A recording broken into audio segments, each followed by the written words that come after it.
ones. We did steel, as you know, they're 50%. We did aluminum, 50%. Lumber just came out. Orange and that's copper. And we did cars. And now, today we're doing copper. Copper and lumber. What would that tariff be on? The sectional tariff? I believe the tariff on copper, we're going to make it 50%. 50%. 2025 সালে আবার মার্কিন president হিসেবে ক্ষমতায় ফিরে এসেছিলেন Donald Trump.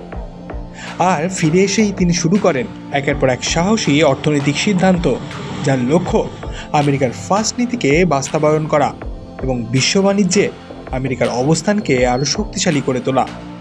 সাম্প্রতিক ঘোষণায় president Trump জানিয়েছেন তামা আমদানির ওপর 50% হারে শুল্ক আরোপ করা হবে। এই শুল্ক কার্যকর হওয়ার কথা 1 আগস্ট থেকে। এই সিদ্ধান্ত বিশ্বব্যাপী প্রভাব ফেলবে ব্রাজিল ও দক্ষিণ কোরিয়ার মতো দেশগুলিতে, যেখান থেকে আমেরিকা বিপুল পরিমাণে তামা আমদানি করে। ট্রাম্পের যুক্তি পরিষ্কার, বিদেশি তামা আমদানির ওপর নির্ভরতা কমিয়ে আমেরিকার অভ্যন্তরীণ খনি শিল্প ও ম্যানুফ্যাকচারিং সেক্টরকে উৎসাহিত করা হবে। একই সাথে তিনি ছোট মূল্যের বিদেশি পণ্যের ওপর শুল্ক ছাড়ের ব্যবস্থাও বাতিল করেছেন। এতদিন পর্যন্ত নির্দিষ্ট মূল্যের নিচে আসা বিদেশি পণ্য শুল্ক ছাড় থাকলেও এখন থেকে সেগুলোর উপর প্রযোজ্য হবে পূর্ণ শুল্ক। বিশেষজ্ঞরা বলছেন এই সিদ্ধান্তের ফলে বিশ্ববাজারে তামার দামে বড় ধরনের অস্থিরতা দেখা দিতে পারে। তামা হলো এমন এক ধাতু যা বিদ্যুৎ নির্মাণ, ইলেকট্রনিক্স এবং অটোমোবাইল ইন্ডাস্ট্রিতে ব্যাপকভাবে ব্যবহৃত হয়। ফলে এর দামে হঠাৎ বৃদ্ধির প্রভাব পড়তে পারে সাধারণ ভোক্তাদের ওপরেও। বিশ্বের অনেক দেশ ট্রাম্পের এই সিদ্ধান্তকে উদ্বেগ প্রকাশ করেছে। বাণিজ্য অংশীদারদের ওপর চাপ তৈরি করা এবং আমেরিকাকে সুবিধা দেওয়ার এই কৌশল অনেকেই শুল্ক অগ্রাসন বলে আখ্যায়িত করেছেন। বিশেষ করে উন্নয়নশীল দেশগুলো যারা প্রাকৃতিক সম্পদ রপ্তানি করে, তারা এতে বড় ধাক্কা খেতে পারে।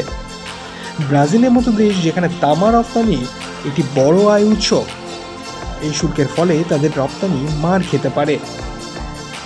অন্যদিকে মার্কিন অভ্যন্তরীণ বাজারে কিছু ইতিবাচক প্রতিক্রিয়া মিলেছে। কিছু শিল্পপতি ও দেশীয় উৎপাদক এই সিদ্ধান্তকে স্বাগত জানিয়েছেন। এটি ঘরে শিল্পকে সুরক্ষা দেবে এবং কর্মসংস্থানের সুযোগ সৃষ্টি করবে বলেও তারা বলছেন। তবে সাধারণ ভোক্তাদের জন্য এই সিদ্ধান্তের প্রভাব তেমন আশাব্যঞ্জক নয়। বিশেষ করে যেসব পণ্য তামা ব্যবহৃত হয়, যেমন ফ্রিজ, এসি, মোবাইল, ইলেকট্রনিক্স গাড়ি, সেগুলোর দাম বাড়তে পারে। এই ঘোষণার ফলে শুধু বাণিজ্য নয়, মার্কিন যুক্তরাষ্ট্রের কূটনৈতিক সম্পর্ক টানাপোড়েন তৈরি হতে পারে। অনেক দেশ ইতিমধ্যে পাল্টা ব্যবস্থা নেওয়ার কথা ভাবছে। শেষ পর্যন্ত এই শুল্ক ব্যবস্থাকে ট্রাম্পের রাজনৈতিক অবস্থানকে শক্ত করবে নাকি বিশ্ব বাণিজ্যে নতুন দ্বন্দ্বের সূচনা ঘটাবে, তার সময়ই বলে দেবে। তবে এই কথা নিশ্চিত, 2025 সালে এই শুল্ক ঘোষণা শুধু একটি অর্থনৈতিক সিদ্ধান্ত নয়, এটি একটি আন্তর্জাতিক বার্তা।